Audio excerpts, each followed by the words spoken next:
இன்றைக்கி வீடியோவில் ஒரு ஸ்பெஷல் ரெசிபி சிக்கன் நக்கட்ஸ். ஹோட்டல்ஸில் போய் எப்போவுமே பெர் பிளேட்டுக்கு 300-500ன்னு கொடுத்து சாப்பிட்ற இந்த ரெசிப்பியை வீட்டில் இருக்க பொருளை வச்சு ஈஸியாக பண்ணிடலாங்க. அப்புறம் இனிமேல் உங்கள் வீட்லேயும் கிறிஸ்பி அண்ட் க்ரன்ச்சியான இந்த சிக்கன் நக்கட்ஸ் தான் செய்வீங்க. அதுக்கு தேவையான பொருட்கள்: ஒரு 1/2 kg போன்லெஸ் சிக்கன் எடுத்துக்கலாம், 1 கப் காய்ச்சின பால் எடுத்துக்கலாம், வினிகர் எடுத்துக்கலாங்க. ஒரு பவுலில் சிக்கனை நல்லா மஞ்சத்தூள் சேர்த்து கழுவி எடுத்துக்கலாம். எடுத்ததுக்கப்புறம் அதில் நம்ம எடுத்து வச்சுருக்க பாலை சேர்த்துக்கலாங்க. நான் 1/4 கப் பால் டு 1/4 கப் பால் சேர்த்துக்கிறேன். சேர்த்துட்டு ஒரு கரண்டி வினிகர் சேர்த்துக்கிறேங்க. உங்ககிட்ட வினிகர் இல்லைன்னா நீங்கள் ஒரு முழு எலுமிச்சம்பழத்தை புழிஞ்சு விட்டுக்கலாம். பிழிஞ்சு விட்டுட்டு நல்லா எல்லாத்தையும் மிக்ஸ் பண்ணிக்கலாங்க. மிக்ஸ் பண்ணிவிட்டு இதை நம்ம ஒரு 1/2 மணி நேரம் மேரினேட் பண்ண போகிறோம்.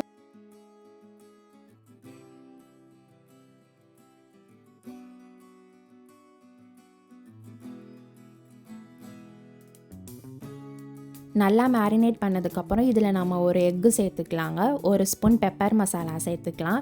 ஒரு 1.5 ஸ்பூன் காஷ்மீரி மசாலா சேர்த்துக்கலாங்க. ஒரு ஸ்பூன் கார்லிக் பவுடர் சேர்த்துக்கலாம். தேவையான அளவு சால்ட்டு சேர்த்துக்கலாங்க. கார்லிக் பவுடர் இல்லைன்னா ஒரு 4-5 பல் பூண்டை மிக்சியில் அரைச்சி விழுதாக சேர்த்துக்கலாங்க. சேர்த்துட்டு எல்லாத்தையும் நல்லா மிக்ஸ் பண்ணி விட்டுக்கலாம்.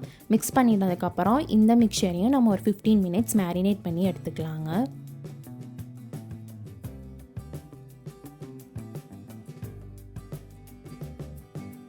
ஒரு பிளேட்டில் பிரெட் க்ரம் சேர்த்துக்கலாங்க. நான் 1 கப் பிரெட் க்ரம் சேர்த்துக்கிறேன். சேர்த்துட்டு ஒரு 1/4 கப் மைதா மாவு சேர்த்துக்கிறேங்க. சேர்த்ததுக்கப்புறம் 1 ஸ்பூன் காஷ்மீரி மசாலா சேர்த்துக்கிறேன்.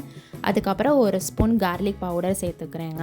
அதுக்கப்புறம் இந்த மிக்சருக்கு தேவையான சால்ட்டு சேர்த்துக்கிறேன். சேர்த்துட்டு எல்லாத்தையும் நல்லா ஒன்றா கலந்து விடணுங்க. அதை மைதா மாவு உங்களுக்கு சேர்க்க விருப்பம் இல்லாட்டி நீங்கள் வெறும் பிரெட் க்ரம்ஸ் மட்டும் சேர்த்துக்கலாம். சேர்த்துட்டு எல்லாத்தையும் நல்லா மிக்ஸ் பண்ணிக்கலாங்க. இப்போ நம்ம சோக் பண்ணி வச்சுருக்க அந்த சிக்கனை எடுத்து நல்லா டிப் பண்ணி எடுத்துக்கலாம். பிரெட் க்ரம்ஸில் சிக்கனோட எல்லா பார்ட்ஸ்லேயும் அந்த பிரெட் க்ரம்ஸ் படுற மாதிரி நம்ம டிப் பண்ணணுங்க. டிப் பண்ணிவிட்டு ஒரு பிளேட்டில் நம்ம எடுத்து வச்சுக்கலாம் ஒன்றா. பிரெட் க்ரம்ஸில் கோட் பண்ண சிக்கன் பீசஸை ஒரு 30 நிமிஷம் ரெஃப்ரிஜரேட் பண்ணிக்கலாங்க. அதுக்கப்புறம் ஒரு பேனில் ஆயில் சேர்த்துக்கலாம். ஆயில் நல்லா சூடாகவும் நம்ம பிரெட் க்ரம்ஸில் கோட் பண்ண சிக்கன் பீசஸை ஒன்றா சேர்த்துக்கலாங்க.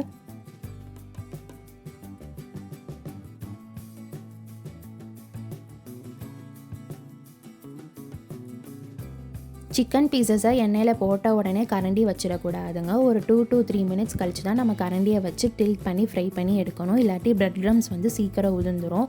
ஸோ 2 சைடுமே சிக்கன் நல்லா ஃபுல்லாக ஈக்குவலாக குக் ஆகிற அளவுக்கு டில்ட் பண்ணி ஃப்ரை பண்ணி எடுத்துக்கலாங்க.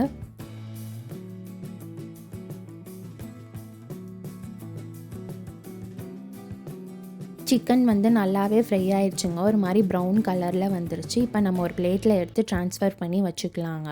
ஸோ அவ்வளோதான், ரொம்ப கிறிஸ்பி அண்ட் க்ரன்ச்சியான சிக்கன் நக்கட்ஸ் வீட்டிலே ரெடி பண்ணியாச்சுங்க.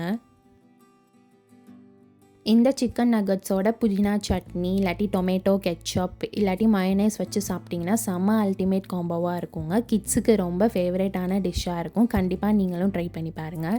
இந்த ரெசிபி உங்களுக்கு பிடிச்சிருந்துச்சுன்னா Sooru-Ready-ah யூடியூப் சேனலை லைக், ஷேர், சப்ஸ்கிரைப் பண்ணி பெல் பட்டனை கிளிக் பண்ணிக்கோங்க. உங்கள் ஃப்ரெண்ட்ஸ் அண்ட் ஃபேமிலிக்கும் ஷேர் பண்ணுங்கள்.